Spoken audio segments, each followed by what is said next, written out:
it's Vince Neil right here on your Classic Metal Show with his cover of the Chicago Classic, 25 or 6 is for a bonus track. Shh, a bonus track from Carved in Stone. So a bonus track from an album no one bought? That's correct.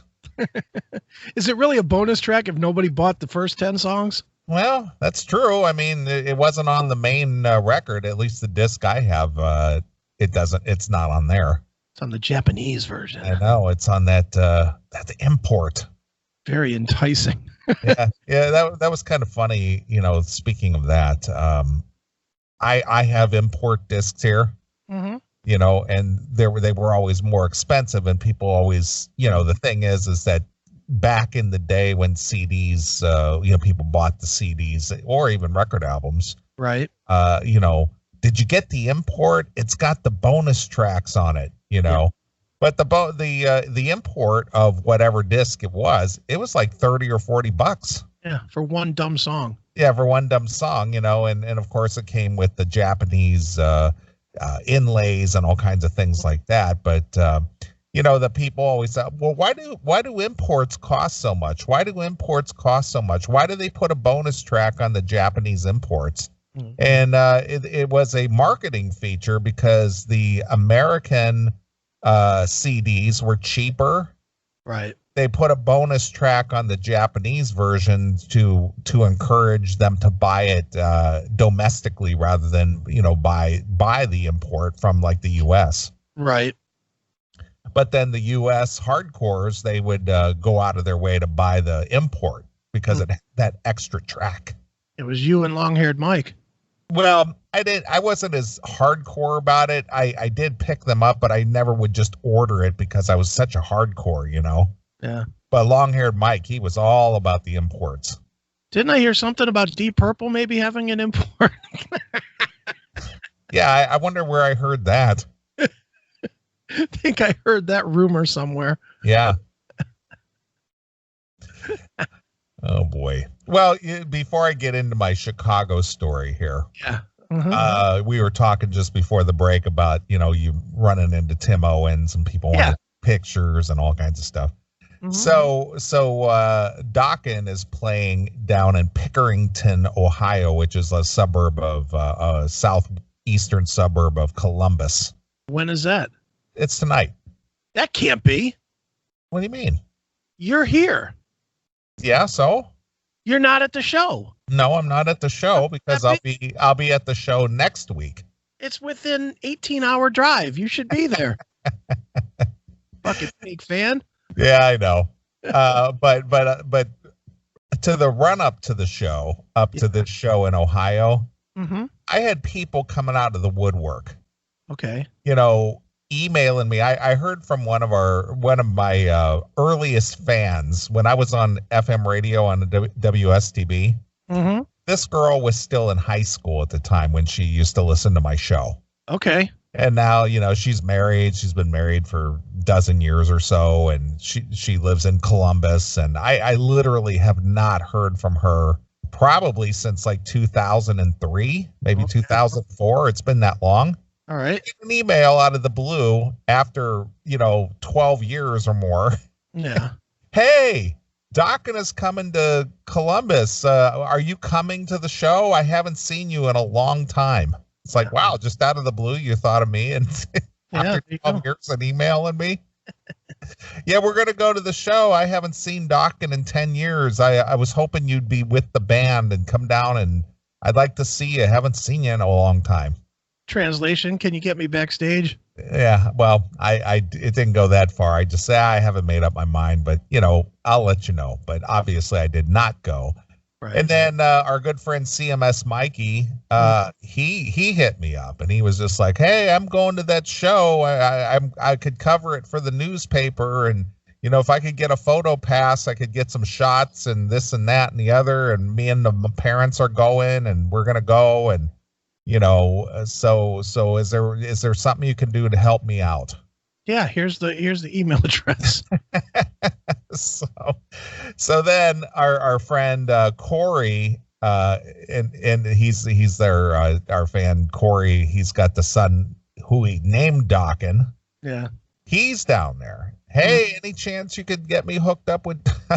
It's like, well, that's all right, because Corey was giving me instructions on how to run the fucking social media too today, so it's fine.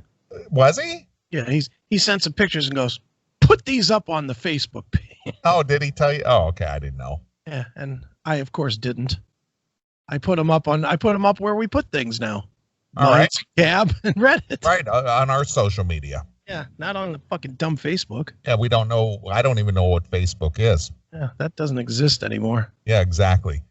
So you know, I've been getting emails and texts and, hey, can I get that hooked up and this and that and the other thing? And I guess CMS Mikey ran into Corey and Dokken down there. Right. And so they ran into each other down there. They didn't know each other prior, but you know, they kind of somehow they figured out who was, you know. Mikey just yelled Dokken, thinking he was yelling at the stage, and that kid turned around and he fucking walked over and said, "Hey, what's up?" So Mikey was sending me pictures of him and John and him and Corey and him and Dokken, and you know, they're just all hanging out down there together and seeing the show. And then so then just while we started the show, they were supposed to hit the stage at 9:30 Eastern. Okay. So Mikey sends me a text at like quarter of 10 Eastern time, and he says, "Hey, is Dokken usually late hitting the stage?" I said, "Yeah, Mikey, it's called Dokken time." Yeah. Talked about that. Wouldn't you know that by now? Yeah, we've talked about that like 36 times. Yeah, so he goes, "Well, I just didn't want to be in the middle of a riot if they're going to be any later than they are." A riot? A riot. Over Dokken? If Dokken, because they didn't hit the stage at 9:30, God damn it.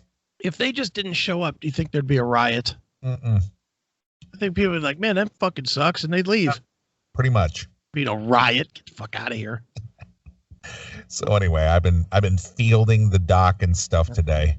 Do you have any idea who's standing on the left side of the stage? No idea. I don't know who's playing bass tonight. I wasn't sure if we were supposed to announce that. Well, I don't think it's a big secret. Yeah. I mean, our good friend Chris McCarvill suffered a mountain biking accident. Right. And he broke his collarbone, and so he's kind of sidelined for a little bit. Yeah, in a bunch of places from what I hear. Yeah, I heard he broke it in 5 places. And he had surgery yesterday to have like a couple of pins put in and stuff like that. Dude, stay out of the mountains while you're in the band. Jesus Christ.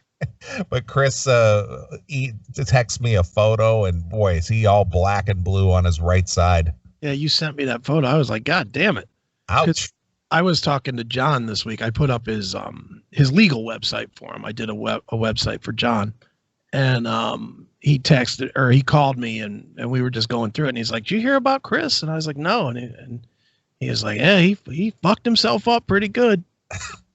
And I was like, "What does that mean?" You know, because God knows in the world of Dokken, I don't know what that means anymore. That could be an injury. That could be, a bad 8 ball of Coke. Who the fuck knows? Anyway, you know, you never know when it's on a Dokken news thing. But he was like, "No, he broke his collarbone mountain biking or some shit." And I was like, "Mountain biking where?" He's like, "In the mountains out here." I was like, "What is he doing in the fucking mountains?" Buy a treadmill. Yeah, well, Chris is really into the shape. I mean, he doesn't drink anymore, and he's like really in shape, and he's out there mountain biking and working out and stuff, you know. So it's like, wow. So I sent Chris a text. It's like, "Man, I heard about your mishap. I hope you're okay. Hope you heal quick." And then he sent me that picture, and I was just like, Jesus. And did he cut all his hair, or is it just pulled back? Oh, I think he just pulled it back in a ponytail. Because I looked at the first time I saw the picture, I was like, that doesn't even look like the guy I met. Yeah. Of course, it could have had something to do with the fucking arm that looks like he has a sleeve tattoo, just of bruises. Just all bruised up, blue and green and purple. Yeah, he's completely broken up. Ouch. Yeah, that did not look like that felt good. Mm-mm.